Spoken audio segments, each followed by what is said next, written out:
ओम शांति। सभी को ओम शांति। हम पिछले कुछ दिनों से मर्यादा पुरुषोत्तम बनने की विधि देख रहे हैं। एक एक पॉइंट मर्यादाओं में आने का हमें बाबा कितनी अच्छी रीति समझा रहे हैं। चलिए देखते हैं आज का क्या पॉइंट है। आज है दिन 19 और मर्यादा पुरुषोत्तम अर्थात सुख का संसार। पॉइंट देख लेते हैं। कोई भी बीमारी बद परहेज और कमजोरी से आती है, इसीलिए ना तो कमजोर बनो और ना ही मर्यादाओं की परहेज से व मर्यादाओं की लकीर से बाहर आओ। किसी भी आर्टिफिशियल आकर्षण व नकली रूप के पीछे आकर्षित होना माना मर्यादा की लकीर अर्थात सुख के संसार की बाउंड्री पार कर। बाउंड्री पार की तो सुख वाटिका में चले जाएंगे। बाउंड्री के अंदर रहो तो जंगल में भी मंगल है, त्याग में भी भाग्य है। बिन कोड़ी बादशाह हो, बैगरी जीवन है पर फिर भी प्रिंस की जीवन है। ये तो अभी हमारे एक्सपीरियंसेस हैं ऐसे कि अति इंद्रिय सुख में रहते हैं। अच्छा, पहले की जीवन में क्या था कि दुख और सुख की परिभाषा महसूस का अलग थी, परंतु अभी तो सुख का संसार है ऐसा लगता है। ये जो जीवन है, जैसे बाबा बताते हैं कि मर्यादाओं का जीवन है। आप बच्चों का दैवीय संस्कार धारण कर रहे हैं और मर्यादाओं में रह रहे हैं। कोई भी हद का आकर्षण ना अपनी तरफ आकर्षित करे। जैसे सीता को भी गोल्डन डियर ने आकर्षित किया, बस जब तक सीता राम के साथ थी तो बहुत सुख में थी। भले ही वनवास था, जंगलों में रह रहे थे, परंतु बहुत सुख में रह रहे थे क्योंकि राम साथ थे। पर जैसे ही आकर्षण हुआ हद का, आर्टिफिशियल अट्रैक्शन हुआ, तो क्या हो गया? शोक वाटिका में जाना पड़ा। भले ही मन में भावनाएं थी राम के प्रति, पर सेपरेशन तो हो गया था ना, सेपरेट थी, सुखी नहीं थी। रावण के महल में नहीं रहने को स्वीकार किया, एक वृक्ष के नीचे ही थी, परंतु खुश नहीं थी, सुख में नहीं। ये जितनी भी ईश्वरीय मर्यादाएं हैं बाबा ने हमें जो दी, जैसे कल की बात हो रही थी स्मृति की मर्यादा, हमने कभी नहीं सोचा था इतना सूक्ष्म तक मर्यादाएं हैं। हम सोचते थे जब ये शुरू हुआ था कि खान पीन की मर्यादा होगी, सुबह उठने की मर्यादा होगी, पढ़ाई की होगी, और दिन प्रतिदिन बाबा जो है कितने सूक्ष्म लेवल तक हमें लेके जा रहे हैं।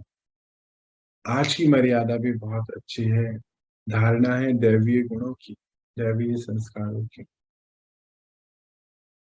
तो दैवीय संस्कार दैवीय गुणों की धारणा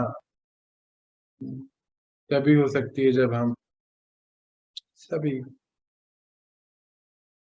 इस समय संगम पर सेपरेट ना हो राम से, यानी कि परम पिता परमात्मा से। मन बुद्धि में कनेक्शन बना होता है, तो बुद्धि में ही जो है और बातें भी होती हैं। तो और बातों से जो है किनारा कर उस एक से जुड़े रहें, तभी हम दैवी गुणों की धारणाएं अच्छी रीति कर सकते हैं। बाबा अक्सर एक बात कहते हैं कि हम सब कौन है, आप सब कौन है, बिन कौड़ी बादशाह। अभी तो हम लोग यहाँ पर सब कुछ जो है बाबा को दिया, तो कुछ है ही नहीं, चिंता ही नहीं है अपनी किसी की। सब अपनी अपनी ड्यूटीज, अपने अपने रोल अच्छे से निभा रहे हैं। अपना कुछ है भी नहीं, पता है ये बात। ये शरीर भी अपना है नहीं, तो कुछ भी अपना नहीं है इस दुनिया में। बिन कोड़ी बादशाह, पर फिर भी बादशाह हैं, क्योंकि ऐसा महसूस होता है जैसे बाबा हम सब बच्चों को प्रिंस प्रिंसेस की तरह रखते हैं। बाबा के घर में कभी कुछ टोली बन रही है, कभी कोई भोग बन रहा है, कुछ ना कुछ तैयारियां, उमंग उत्साह में लगे रहते हैं जैसे हर पल। कभी कोई बच्चे आ रहे हैं बाबा के मिलने, कभी कोई। तो ऐसे समय जो है बहुत अच्छी रीति जो चलता रहता है। कहते हैं सभी बैगरी पार्ट में, क्योंकि अपना कुछ नहीं है, परंतु फिर भी सब बहुत खुश हैं, सुख में है। जितनी जरूरत हो उतना खाना है, जरूरत के कपड़े हैं वो लेने हैं, पहनने हैं, रखने हैं, बस। बाकी सब जो है सेवा, बस शरीर निर्वाह के लिए जितना चाहिए। ये स्थिति जो है हम सबको ये स्मृति दिलाती है कि हम एक बहुत बड़े कर्तव्य पर हैं, हम एक मिशन पर हैं। जैसे बाबा ने कल भी बताया कि स्मृति की भी एक मर्यादा है, तो मिशन पे है, इसकी स्मृति है हमें। और यही हमें जो है दैवी गुण धारण करने में बहुत बहुत मदद है। बाबा अक्सर एक बात पे अटेंशन खिंचाता है, बच्चे आगे आगे आने वाला संसार सुख का है। तो सुख के संसार में जाने के लिए सुख के संस्कार तो होने चाहिए। अति इंद्रिय सुख, कोई बाहर का नहीं, कोई मटेरियलिस्टिक सुख नहीं, कोई आर्टिफिशियल सुख नहीं, परंतु इन कर्म इंद्रियों से भी परे एक आनंद की अवस्था, जिसमें सुख हो। सुख ही सुख की बाबा हमारे साथ है। विश्व की सबसे बड़ी शक्ति गाइड के रूप में हमारे साथ चल रही है। इस समय खात्री भी करते हैं हमारी। और हम सब बच्चे जो हैं जैसे उनकी पालनाओं में पल रहे हैं। जैसे अभी बात हो रही थी, कैसा लगता है जैसे प्रिंस प्रिंसेस है, इतनी ऊंची से ऊंची पढ़ाई, और पढ़ाने वाला भी इतनी ऊंची से ऊंची शक्ति। तो कितनी वंडरफुल लाइफ है हम सब बच्चों की, बाबा की। हम तो यहाँ सब समर्पित, तो देखा है ऐसे तब से, जब से ये समर्पित जीवन है, तब से एक अलग सा सुख है। बाहर तो जैसे बहुत संसार कैसा है, दिक्कतों वाला है। यहाँ तो बाबा के संग रहने में जो आनंद है, बाबा यही चाहते हैं हम सभी बच्चों से, कि बच्चे मन बुद्धि के मंदिर में आप किसी और मूर्त को ना बिठाएं। वहां पे हमेशा परमात्मा रहे, उनकी दी गई सिखाई गई बातें रहें, ज्ञान रहे। तो दैवी गुणों की धारणा आपको करने में बिल्कुल भी दिक्कत नहीं आएगी। इस मर्यादाओं को आप इजीली इजीली फॉलो करेंगे, और मर्यादाओं में रहकर ही आप जो है कल के प्रिंस प्रिंसेस बन सकते हैं। ये 84 जन्मों तक ये संस्कार जो है आपके साथ चलते हैं। बाबा कहते हैं इस समय तो आप बच्चे अपना ये नाटक ड्रामा नूंद रहे हैं। जैसे बाहर भी कभी देखते हैं ना कि क्यों दुख क्यों हो जाता है, तो कोई ना कोई कारण उसका जो बन जाता है ऐसा, कोई ना कोई बात जो है वो अपने मन में लगा ले। बहुत गहराई से अगर सोचो, इस समय हम क्या कर रहे हैं, ईश्वरीय पढ़ाई पढ़ रहे हैं। तो हम आज पढ़ रहे हैं, जो समय बीत रहा है अभी एक एक सेकंड बीतता जा रहा है, तो पास्ट हो गया ना। जब कल मिलेंगे तो ये वाली यादें हमारी रह जाएंगी, मतलब अच्छी यादें बाबा के संग की। तो फिर जो कल है हमारा, उसमें भी हम पढ़ाई पढ़ेंगे, क्योंकि ये हमारा गॉडली स्टूडेंट का जीवन।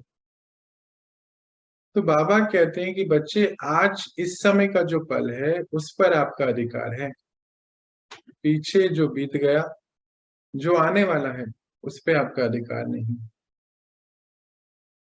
तो इस पल को हम सार्थक करें, अपने जीवन को समर्थ बनाएं, परमात्मा के साथ रहें।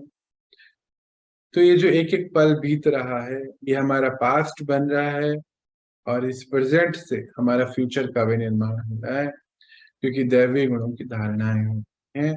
हमारे सुख के संस्कार बन रहे हैं, दातापन के संस्कार बन रहे हैं, जिसमें बाहर किसी, न व्यक्ति विशेष, न वस्तु विशेष, किसी की तरफ कोई आकर्षण ना हो, किसी से कुछ आशाएं, कुछ चाहिए ना हो। यही हमारी सबसे बड़ी जो है, बाबा कहते हैं, आपकी दौलत है, कमाई है। और इसीलिए बाबा बोलते हैं, है बैगरी पाठ आप बच्चों का इस जीवन भर, परंतु प्रिंस हो, प्रिंसेस हो। इतनी खुशी है अंदर कि वो सर्वशक्तिवान, वो पिता हमारे संग है, और हमें कितनी ऊंचते ऊंच पढ़ाई, इतने सुंदर दैवीय संस्कारों की धारणाएं पढ़ा रहा है, करा रहा है।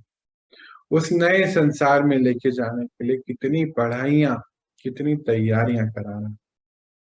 यही हमारे सुख की सबसे बड़ी पूंजी है। और जब उसके संग बैठते हैं तो अवस्थाएं इतनी अच्छी होती है आनंद की। विश्व सेवा करते हैं तो कितना आनंद आता है। ये हमारे सुख की शक्ति का निर्माण कर रहा है, संस्कार का निर्माण। और इसी से ही दैवीय संसार की जो भी स्थापनाएं हैं वो हो रही हैं। बाबा कहते हैं, बच्चे आप तो रचयिता के बच्चे हैं, मास्टर रचयिता है। तो मास्टर रचयिता एक एक पल को सार्थक करें। ये समय बहुत मूल्यवान है, और ऐसा ना सोचें कि जो होना होगा वो होगा ही। अब तो ये मैसेज आया है, मिला है, समझ लीजिए आपके जीवन में ये होना ही है। इसलिए उसको समर्थ करके आगे बढ़ें, समय को भी सफल करें, और दैवीय गुणों की धारणाओं में मर्यादाओं को फॉलो करते हुए हर एक गुण को इमर्ज करें। आज का पॉइंट एक बार फिर से देखते हैं। सुख का संसार, कोई भी बीमारी बदपरहेजी व कमजोरी से आती, इसीलिए ना कमजोर बनो और ना मर्यादाओं की परहेज से व मर्यादाओं की लकीर से बाहर आओ। किसी भी आर्टिफिशियल आकर्षण व नकली रूप के पीछे आकर्षित होना माना मर्यादा की लकीर, अर्थात सुख के संसार की बाउंड्री पार करना। बाउंड्री पार की तो शोक वाटिका में जाना पड़े, बाउंड्री के अंदर रहो तो जंगल में भी मंगल है, त्याग में भी भाग्य है, पिन कोड़ी बादशाह हो, बैगरी जीवन में भी प्रिंस की जीवन है। आज हम इतना ही पढ़ेंगे। आज के इस मंगल उत्सव की, इस त्योहार की आप सभी को बहुत बहुत हार्दिक शुभकामनाएं, शुभ भावनाएं इस ईश्वरीय परिवार की तरफ से। आपका ये त्योहार बहुत सुखमय हो। लाइट का फेस्टिवल है, तो लाइट रहते हुए सभी से मिलना जुलना, सभी को सुख शांति प्रेम देना, यही हमारा कर्तव्य है। आप सभी को आज के दिन की बहुत बहुत बधाइयाँ बधाइयाँ बधाइयाँ। ओम शांति।